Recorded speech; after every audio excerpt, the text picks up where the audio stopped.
Mr. Chairman, let me all echo what some of my colleagues have said about encouraging you to engage as forcefully as you can with Congress on TPA. I think really important that we get that done and get it done soon. I'm increasingly concerned about reports from our agricultural producers and seed companies about China's unwillingness to approve new agricultural biotech products. It's a critical market for American agriculture, $16 billion last year in corn, beans, and DDGs. But we're told this year, according to the Feed and Grain Association, that corn exports are down 85% from a year ago, and that corn shipments that Beijing has rejected have cost grain companies $427 million in lost sales and reduced prices. So given the situation in China, I'm wondering, I think they would like to, the folks who are impacted by this would like to see this issue elevated as much as possible. Would you support utilizing existing venues such as the U.S.-China Joint Commission on Commerce and Trade and the U.S.-China Strategic and Economic Dialogue to raise these issues in a forceful way with the Chinese government? And perhaps you could talk about other steps that USTR might be taking to ensure that ag biotechnology concerns are a consistent and high-level U.S. trade policy priority. Yes, absolutely, Senator. And in fact, in December, we had a meeting of the Joint Commission on Commerce and Trade that Secretary Pritzker and I co-chair, and Secretary Vilsack also participates actively in. And this was one of the top issues on the agenda, talking about their biotech approval process, the need for it to become regularized and more fluid, and it's something that we're continuing to work and continuing to raise at the highest levels in China. We raised it with the Vice Premier as well as the Secretary of the Minister of Agriculture, and we're going to continue to raise it. And we have some opportunities in the coming months for engaging China on this and other issues.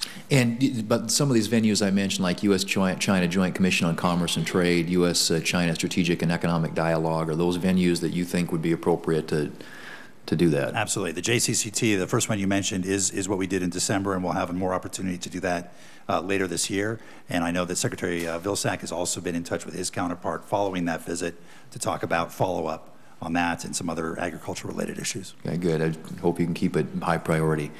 There are a lot of us in Congress, myself included, who've been frustrated by the whole issue of not being able to get the Keystone Pipeline approved.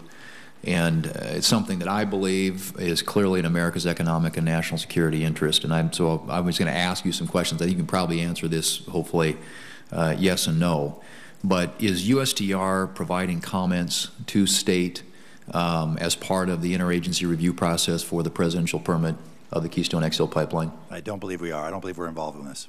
Okay, so there's no, there's not anything that you're furnishing in terms of comments to the members of the committee that's looking at this? I'll come back to you to confirm, Senator, but I don't believe we're involved in this. Okay, all right. If you are, I'd be interested in knowing. There are concerns that are being raised about whether or not this would be any challenge could be brought under NAFTA.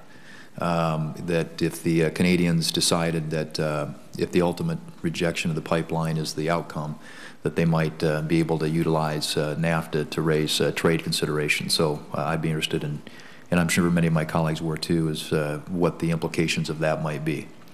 I've talked to you about this in the past, but I'm also want to raise the issue of the EU's decision last year to impose a 10% duty on U.S. ethanol exports. You've previously indicated that USTR is considering a challenge to the EU tariffs at the World Trade Organization, and I'm wondering if you could comment briefly on where USTR is in the decision-making process and when American ethanol producers might expect a decision from the administration. We're continuing to look into that issue and develop our options with regard to that. We've not yet made any decision, and we'll certainly consult closely with you as we go through that process. Okay.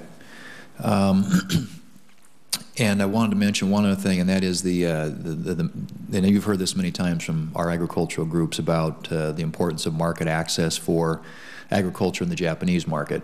For those of us from farm country, making sure that TPP results in significant new market access opportunities for U.S. agriculture is going to be critical. And I'm wondering maybe if you could elaborate on the President's discussions on this topic with the Japanese Prime Minister last week, and how would you characterize those market access negotiations with Japan following the President's trip to Asia? Well, thank you. As you point out, access to Japan's market is a critical part of our overall TPP initiative. We've made clear that We have products that we can sell into Japan, and we need to address their historic barriers. Japan has been a market that's had very high barriers in the past. While we were there last week, the President and the Prime Minister engaged on this and other TPP-related issues, among other things, and we made some significant progress in our discussions. We didn't reach an agreement, but we reached a milestone in terms of beginning to sort out the parameters of how we would deal with market access in some of their more sensitive areas. So we have further work to do, certainly, but we think that there was enough progress there to give further momentum to the TPP negotiations overall. Okay. Thank you. Mr. Chairman, my time's expired. Thank you.